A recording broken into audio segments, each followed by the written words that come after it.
This hearing concerns a motion to suppress the evidence that was seized from Mr. Henderson when he was searched by the police. Mr. Henderson was playing basketball in a neighborhood park when Ed Dunsmore's dog, Cyrano, sniffed out some contraband in the defendant's gym bag. Mr. Dunsmore called the police, who acted on the tip, searched the bag, and discovered 2 ounces of marijuana. Mr. Henderson was arrested, and here we all are. Is that about it? Yes, sir. Yes, sir. And Mr. Dunsmore, what's up with Cyrano? How does he know what marijuana smells like? Ma'am, Cyrano was trained to detect drugs hidden in shipments offloaded in Boston Harbor. I got him when he cashed it out of the Boston PD, ma'am. And why were you in the park that day? I'm a member of the Neighborhood Watch program, and that's where this little scumbag hangs out. Alleged scumbag, Mr. Dunsmore? What, ma'am? Stop calling me ma'am. It makes me feel like the Queen Mother. Judge Gray or Your Honor will do. Yes, ma'am. Your Honor, the police had no probable cause to search my client's gym bag. There might have been a sandwich in there. I could have gotten his attention, too. The dog knows the difference between contraband and a sandwich, Your Honor. These are highly trained dogs. This was a good search. She makes a good point, Mr. Martlett. And neither Mr. Dunsmore nor Cyrano was working for any law enforcement agency at the time, so they weren't subject to constitutional restrictions on search and seizure. Mr. Dunsmore was merely reporting what he believed to be a crime. May I remind the court that this is a case dispositive motion. Allowing this would be tantamount to dismissal of the charges. Thanks for the newsflash, counsel. These are murky legal waters. I want counsel to submit your arguments in writing, citing precedents to support your case. Moving on.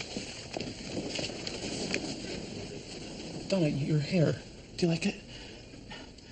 My stylist thought my hair looked a little lachrymose. Lachrymose?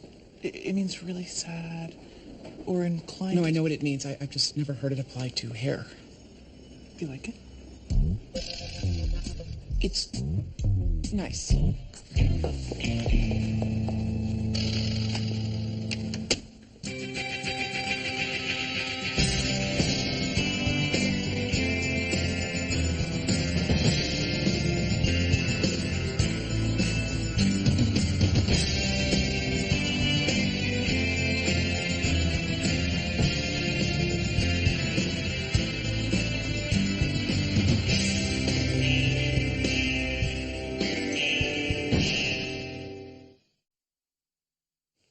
You see, that's his head, and that's his hand.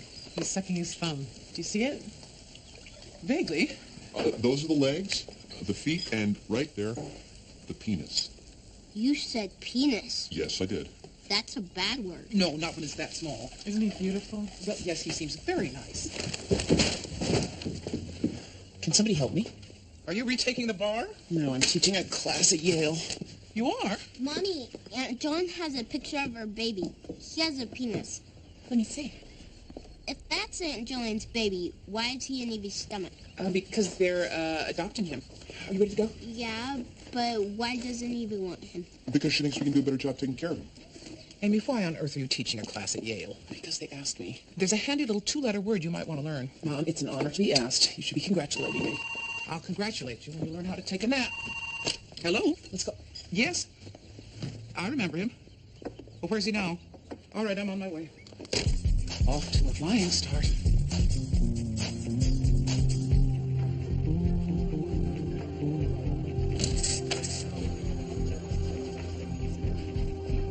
Joe Boussard, we meet again. What's up, Miss Gray? How you doing? I'm a little testy since I didn't finish my breakfast. The next time you decide to shoplift something, why don't you wait till after lunch? Okay. Yeah, but only for you. It's been a long time. Are you 16? I'm 15. I trust you put the last 5 years to productive use. Still in school. Ain't been in jail yet. Still in foster care? No, I'm back home with Dad now. Has he stopped drinking? Yeah. You know, has trouble working though. He still gets depressed about my mom. You remember about my mom? Yes, I remember. That was very hard on you. I'm doing good now though. Then why have they detained you in a department store? Why did you call me? Why not call your dad? You were always straight with me back in the day. Look, I messed up, I know. You know, but I'll pay for that aftershave. That's up to the store. What are they gonna call the cops? I'll talk to the police for you. But if I find out you've been stealing other things, the police will be the least of your worries.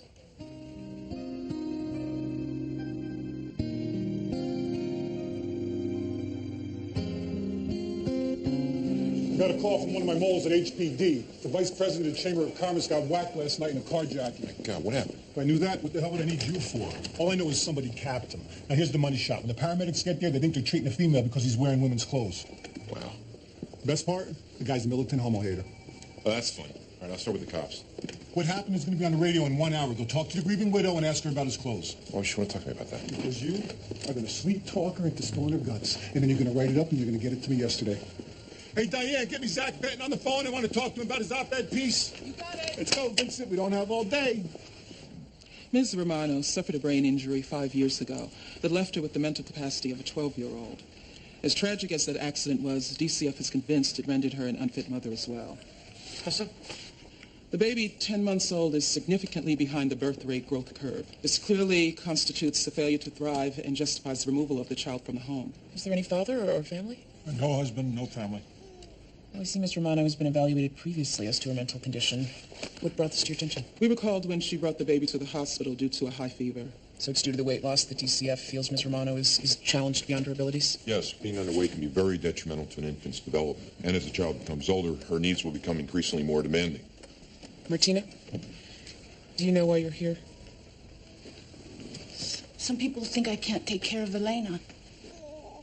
But I can. May I see Elena?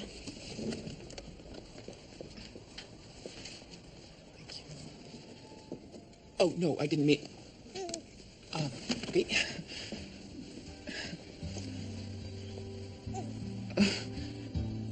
She's beautiful. Her name's Elena. She's my daughter.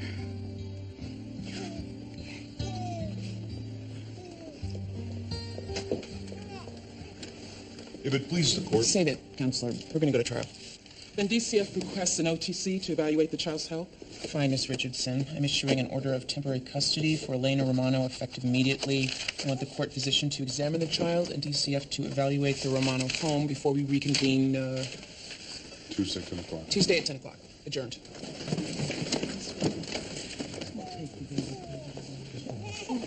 Why are they taking her? No. No. No. No. Elena.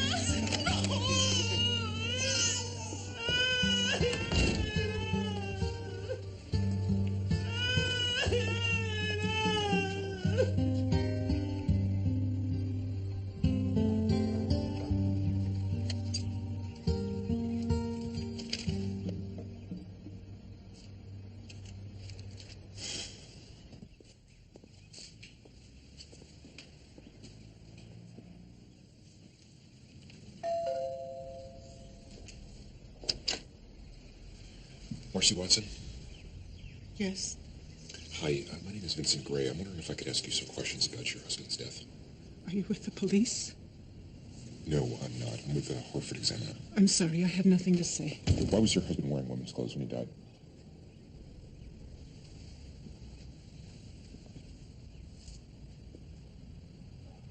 Did you say your name was Vincent? Yes, ma'am. Vincent. Please, leave us alone. I'm sorry about you.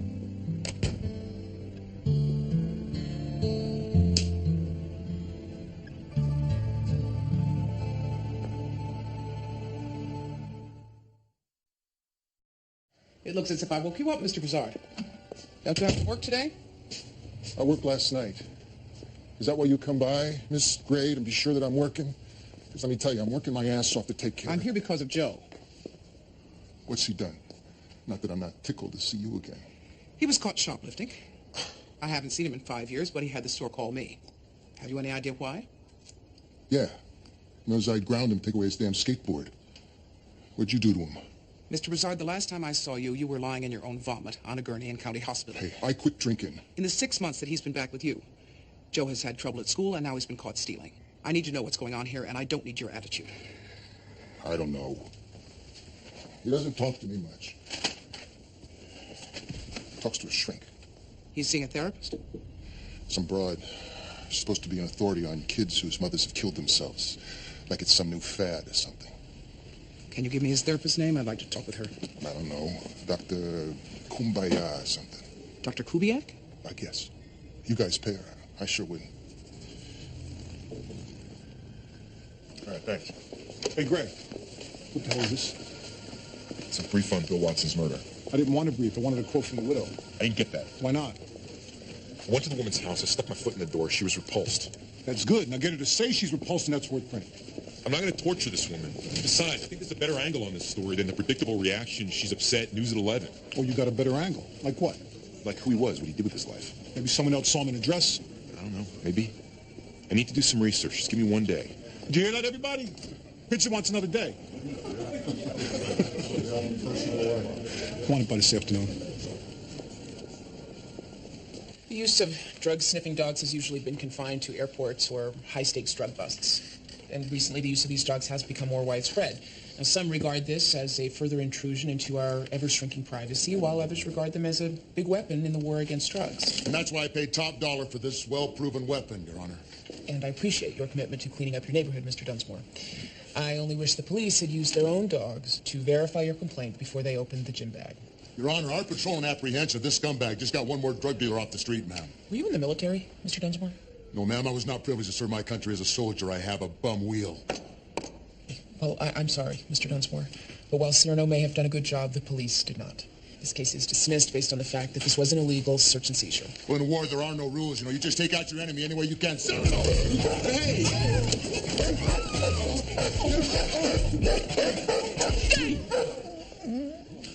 You better get your dog out of here, or you will find yourself cuffed and jailed. A man should have the right to protect and defend his own neighborhood. But don't like that! I'm not the bad guy here! Cyrano, come! It's great. I'm surprised we haven't met. I do a lot of work with DCF. Your reputation precedes you, Doctor. You read my books? No, but I saw you on the Today Show. Oh, that was a nice spot. So, what can I do for you? I'm working with Joe Broussard. I understand that you've been seeing him for a little over a year. Well, yes, your office referred him. I specialize in adolescent grief therapy. Yes. And has Joe made progress in dealing with his mother's suicide? Yes.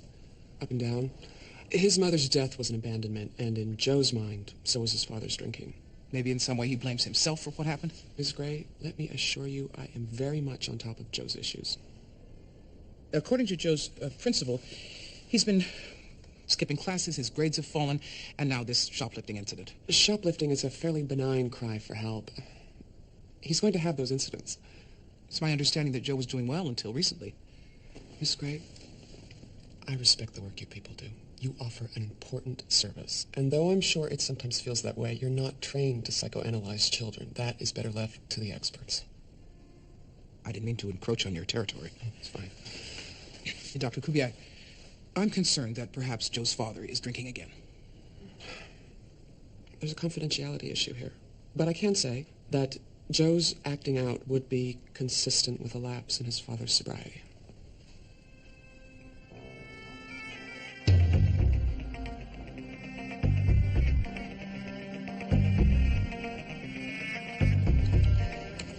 That'll do it. You cut all the pertinent details. The guy was a prominent local politician who strongly opposed gay rights. He was found dead wearing a pink Betsy Johnson stretch frock and Christian Dior lingerie. That's all we need to know. He was also a medic during the Vietnam War. He was a volunteer fireman. He worked in the literacy campaign. Pardon me while I yawn.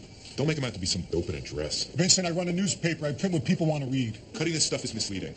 Most cross-dressers aren't gay. We can't imply that he was. He was happily married. He was a complicated man. What were you doing during the Vietnam War? I wasn't painting my nails, I'll tell you that much. All right. And make sure it was a Betsy Johnson. Oh, I never heard you come in. Don't talk. Procedural protections for delaying... Got it. What time is Michael bringing Lauren home? Soon. Well, it's awfully late for school night, isn't it? Yeah. Mom, I really have to get these cards together for my seminar tonight. This may come as a surprise to you, Amy, but no one's grading you. You don't get extra credit for wearing yourself out. Mommy! Yay! I had a hot dog and a pretzel and a hot chocolate. Here's one for your journal. Did Daddy just drop you off? No, Alicia. She got a new car, so she likes to drive. It's a B and a W. Well, that's nice of her. What is that on your ears? Earrings. We got them pierced. We did what? Alicia took me. She got hers pierced when she was 6. Lauren, I have told you again and again. I know you said 13, but that's too long. I am your mother. I make the rules. Lauren, we are going to have a serious talk about this tomorrow, but I have to go out, so Grandma's going to put you to bed. Go wash up. do that? The woman is putting holes in my daughter's ears. Do I really have to call up Michael and say, hey, Michael, when I said Lauren to you, I pretty much want her back in the same condition? Take the earrings out, the holes will grow back. Oh, great. Then I'm the bad guy. It's a no-win situation. I can't win. Amy, your students are waiting.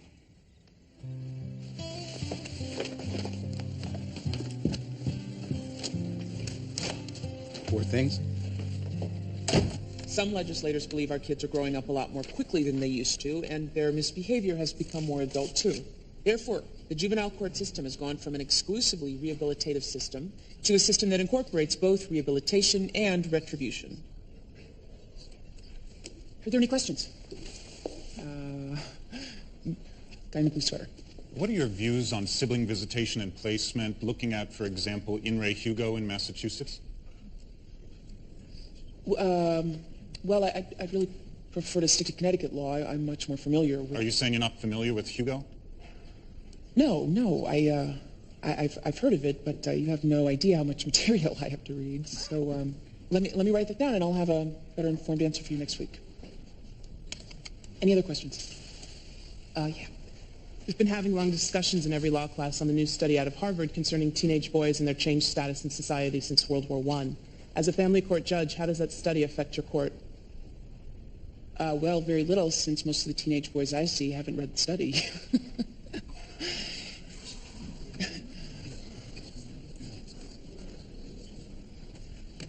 I wonder if you could be a little bit more specific as to which aspect of the study you're referring to. Never mind. No. Well, we're out of time, so see you next week.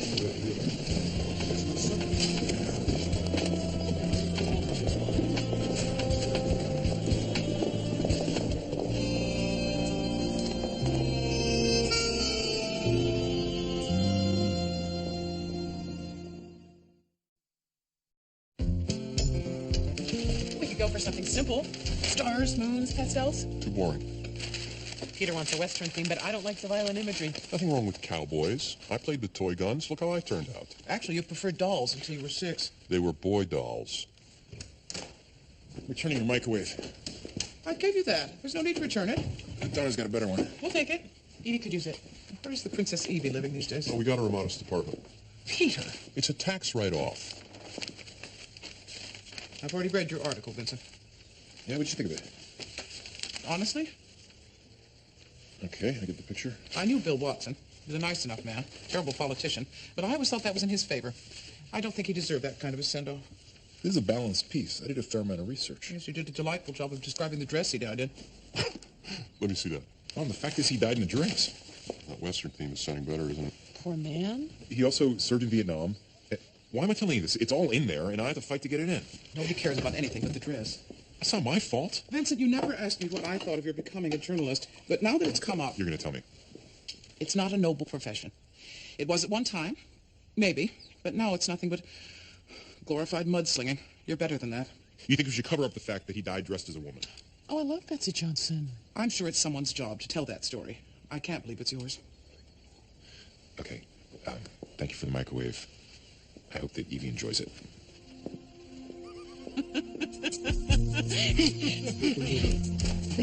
Give it to me.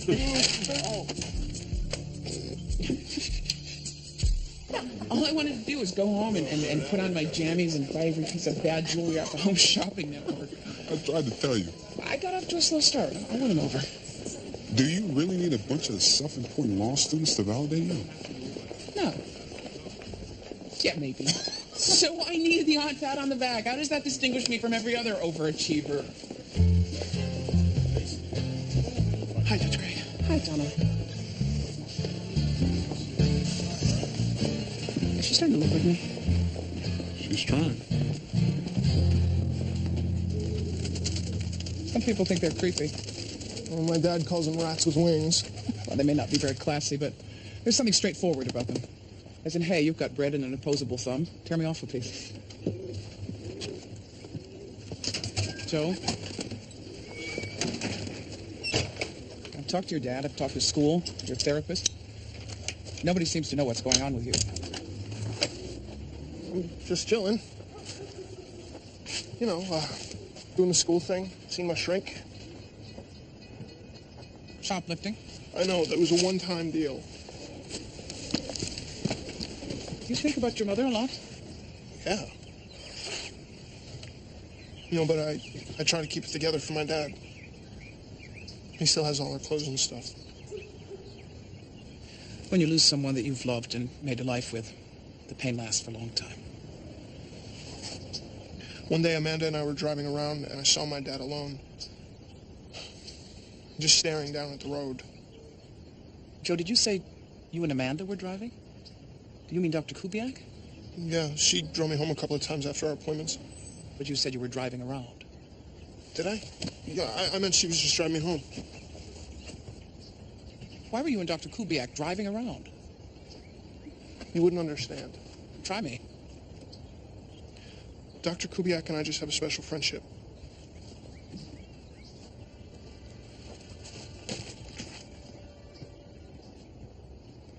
Elena appears more like a baby of 7 or 8 months. Records indicate she's never had any well baby checks and has never had the proper vaccinations. Has she had any serious illnesses? No, but Elena at 2 months was in the 50th percentile in weight for all babies, but now she's dropped to the 5th percentile. That's an alarming deterioration. Doctor, are there any other findings that corroborated the diagnosis of failure to thrive? Yes, the baby also suffers from an iron deficiency. And that is a direct result of the child not being properly fed, is it not? Absolutely. That's all, Your Honor. Dr. Haney, what about the usual things a 10-month-old can do? Sitting up, crawling? Oh, she's developmentally on schedule. For now. Mr. Ortiz. Yes, I'd like to call Martino Romano to the stand. Okay, thank you, Doctor.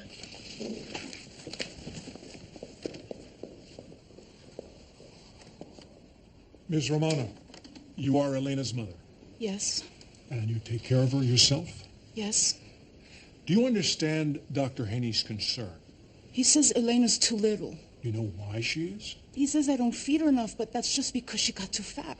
Martina, why do you think that? People would tell me. The lady at the grocery store, she said, you feed that baby too much, she's fat. And you believed her? Yes.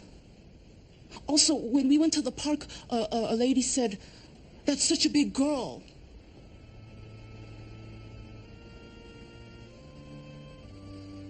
I didn't want anyone to laugh at Elena.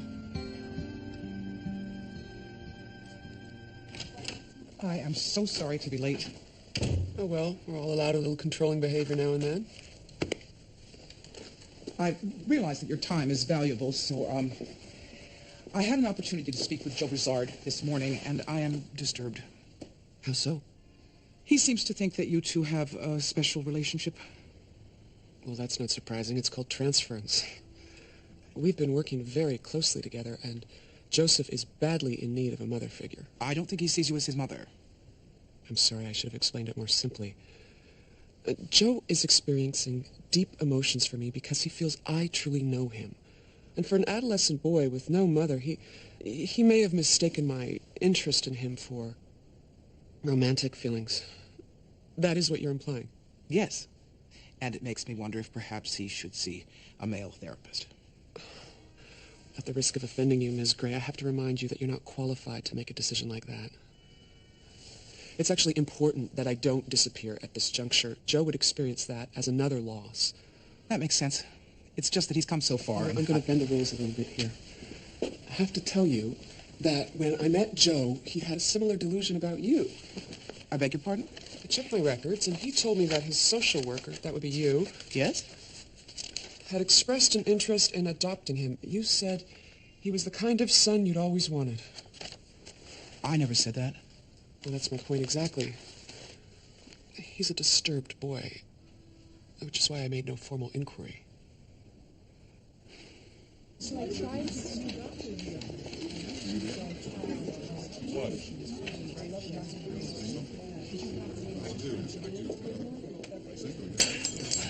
You're Lauren's mother. Oh, I would know you anywhere, even if I hadn't seen your pictures. Hi, Alicia. Hi. I think it was such a healthy idea for us to meet. Yeah, well, I think we needed to get clear on some things. Oh, I agree. Waiter, coffee, please. So, modern families, huh? The ex-wife and the girlfriend. It's like a mini-series. Yes. Listen, before you say anything, I just want to tell you what a fabulous kid I think Lauren is. But I'm always telling Michael, Amy must be an incredible person. Michael gives you full credit for the way she's turned out. That's nice. Thank you. I will have a fruit salad with low-fat yogurt. Can I get a grilled cheese on rye? Thanks. Sure, if you're born with that body. Michael's right. You are stunningly beautiful. Michael said that. Thank God I've had therapy, huh? Well, look, Alicia, we don't really know each other, and the thing is, the only thing we have in common is my ex-husband and my daughter, which means that... Don't worry, I'm not threatened, really. I mean, Michael said your marriage was like the Hindenburg, which I guess was a pretty big disaster. Oh, I mean, he respects you and all, don't get me wrong. I'm upset because you took Lauren to get her ears pierced. Really? Of course, really. I told her she couldn't do that until she was 13. I had no idea. Well, I assumed that before you allowed my daughter to have her body permanently altered, that you'd think about insulting me. I guess that I thought it might create a bond between the two of us. Well, I'm sure it has, but I'm the mother. I need to be consulted. Michael thought you might take Lauren's attachment to me very badly. Well, Michael's wrong. I'm glad she has you in her life. The more people who love her, the better. Really, Amy? Yeah. Really, Alicia. Okay. Maybe I did step over the line. But look, the truth is I'm a part of Lauren's life, like it or not. And I can't call you every time I want to put a curler in her hair. Well, fine. Curlers you don't have to call. Drilling holes you do. And as far as being a part of her life, that's fine. You're a part. You're not the center. You're not a parent. I'll pay. That's okay. Michael said that you always like to have the last word. You know, Alicia, you might want to watch how many sentences you begin with Michael said. People might think you didn't have thoughts of your own.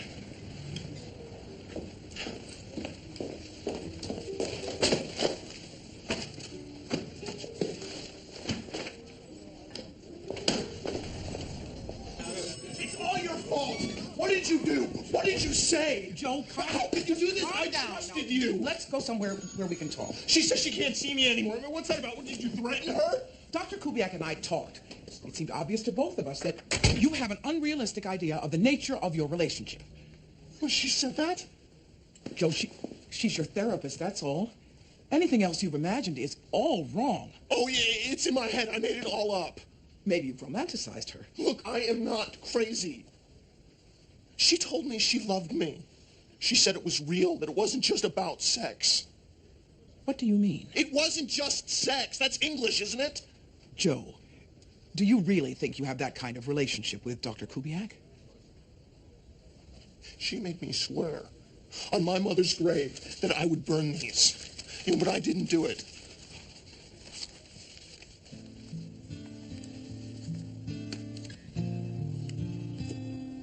Now tell me I imagined it.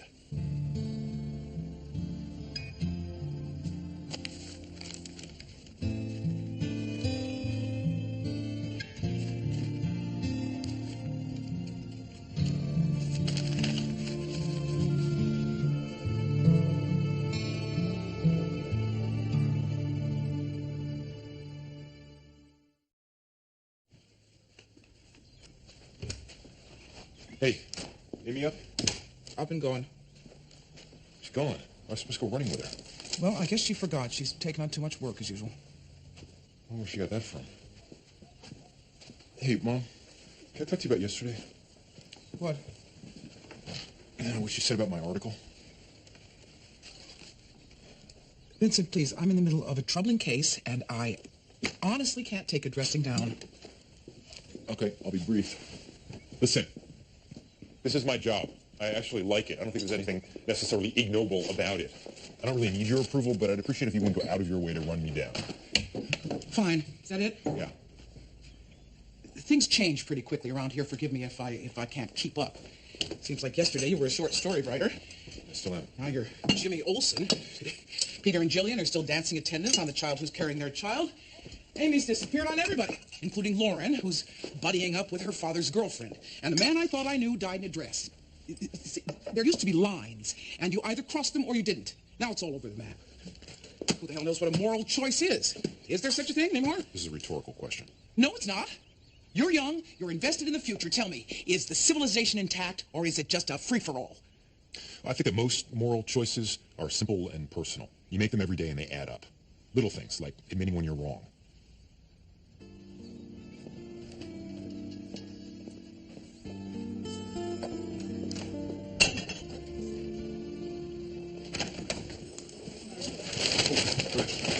Judge Gray, I'm sorry. That's all right, Bruce. Just came in early to work on this Yale thing. Right. How's that going? It's a hellish nightmare with a hair stuck to it. Did you know the day Winston Churchill became Prime Minister of England, his aides woke him up that night to tell him that the Nazis invaded France? No, I didn't. I try to remember that when I think I'm having a bad day. Yeah, perspective. Just what I need. And thanks for reminding me of yet another thing I didn't know. See you in court.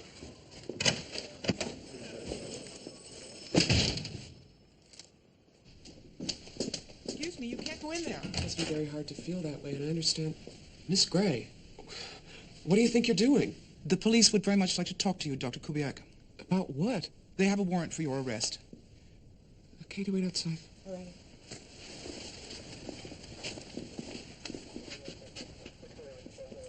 How could you do this?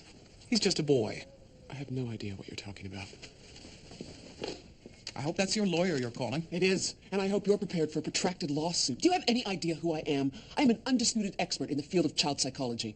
And a statutory rapist. How dare you? You violated every code of ethics I can think of. You honestly believe an emotionally disturbed teenager? If so, you're the one who needs help. I read your letters. I turned them over to the authorities.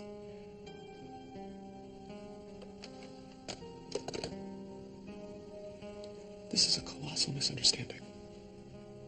I couldn't agree more. While it's true that Ms. Romano's baby is underweight, there are two categories of failure to thrive. One is environmental, where the atmosphere is so stressful that the child can't eat. The other is failure to provide adequate nutrition. It is this second category that brings Ms. Romano into the court. However, Ms. Romano did not underfeed her baby out of neglect. She did so out of concern, a desire to be a good parent. Because of her special circumstances, she is limited in her understanding of how to do that. It's my opinion that with proper guidance, this situation can be remedied. I hereby give custody of Elena back to her mother. Thank you, Judge Gray. Thank you so much. You're a very good judge.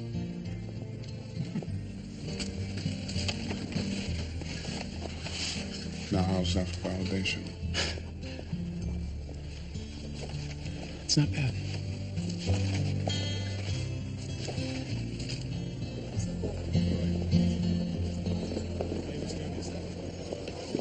Donna? Judge Gray?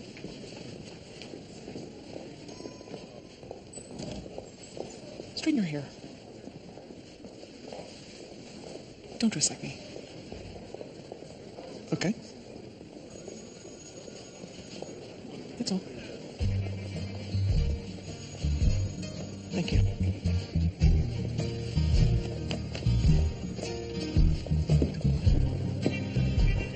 There's a line. There's a line.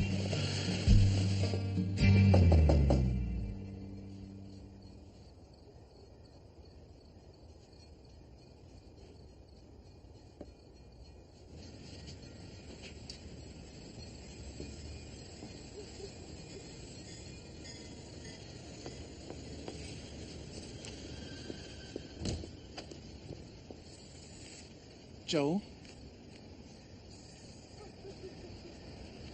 Don't come back here. You got that? You need to talk to someone. You need help. Yeah, well, I see how you help. I understand how you've suffered, but you have to understand I am not the person who betrayed you. Dr. Kubiak... Don't you talk about her. She betrayed your trust. I said don't. Joe, that's not what love is. Shut up. Joe.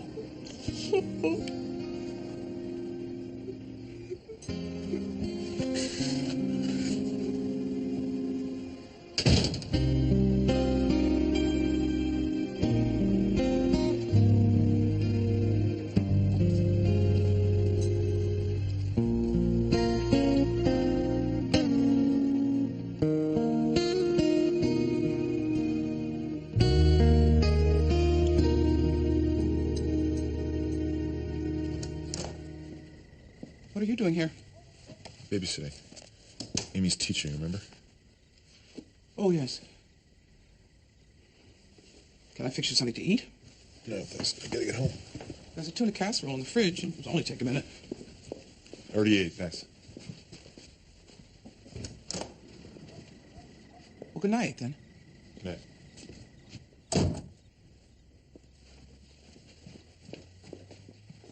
Vincent?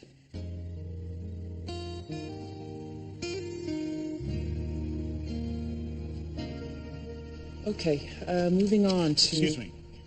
I asked last week about In re Hugo. You said you'd do some research so we could discuss it.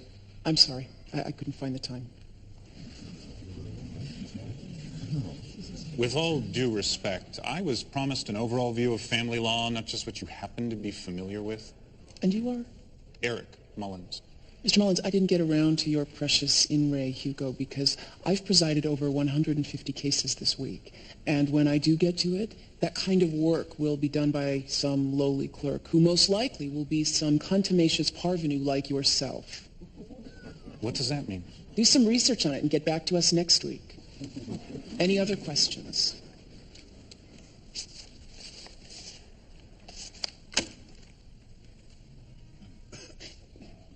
If the American judicial system were a restaurant, then family court would be a table by the kitchen. Hardly anybody wants to sit there, but let me assure you that nowhere are the stakes higher. For example, you wear the robe for this one, Mr. Mullins. An adopted 30-year-old woman has located her birth mother and wants to talk to her, citing her right to know her heritage. The mother has no desire to reunite and argues that the state promised her anonymity for life. What do you do? I do a search through case law to find rulings in similar cases. Well, you don't have time for that. You've got 30 cases that day, and the presiding judge considers your docket light already. Then I make a lowly clerk do it. And what are you doing? Showing slides from your last vacation? You're hungry. You miss lunch because of a judicial pretrial. The parties are getting restless. People are impatient. The lawyers are screaming. The babies are crying. What do you do, Mr. Mullins? But you're the judge. What? I carry it over till next week. It's getting a little hectic in there for me. I mean, you laugh, but that is an accurate picture, and the case is real. People think that the law will fit neatly into any scenario brought into court, but it seldom does. A fair decision requires interpretation, the influence of similar precedents, and gut instinct. Then imagine that you hear 60 cases a day, one every 8 minutes, and you can imagine what a juvenile and family law judge is up against. 8 minutes? We only had 3 cases on our last exam, and we had 2 hours. Then enjoy your time here. And when you leave, come out with guns blazing. It's going to be about 20 years before you have time for a decent nap. The law is a living thing. It evolves every day, every minute. It changes so quickly that most of the rulings you've memorized will be obsolete before you pass the bar. But here's the one thing that doesn't change. Family. And while our definition of what family is changes all the time, the family remains the cornerstone of civilization. It always has been. So, who among you is going to follow me into family law? Not many. Only the best.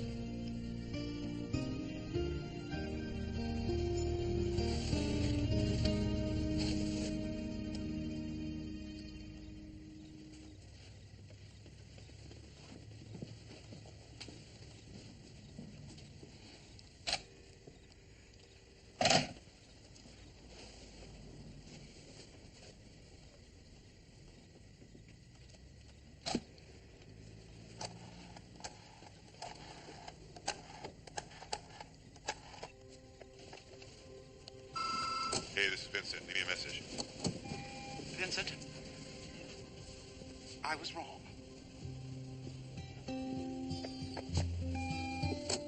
Love you too, Mom.